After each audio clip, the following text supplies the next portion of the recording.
আল্লাহ রাব্বুল আলামিন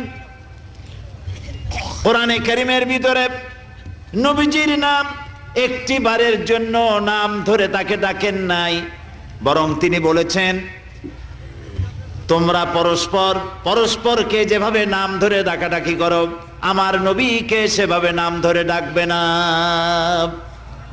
আল্লাহ নিষেধ করেছেন আমার নবীর নাম ধরে ডাকবে না। সুবহানাল্লাহি ওয়া বিহামদিহি। এই পৃথিবীতে যত নবী আসছেন সমস্ত নবীরা হলেন এলাকা ভিত্তিক নবী, অঞ্চল ভিত্তিক নবী। এক এক এলাকার, নূহ আলাইহিস সালাম এক এলাকার, মুসা আলাইহিস সালাম আলাক এলাকার, দাউদ আলাইহিস সালাম আরাক এলাকার, এরকম এলাকা ভাগ ভাগ করা। কিন্তু মুহাম্মদ সাল্লাল্লাহু আলাইহি ওয়াসাল্লামকে আল্লাহ রাব্বুল আলামিন কোন এলাকার জন্য নবী বানান নাই।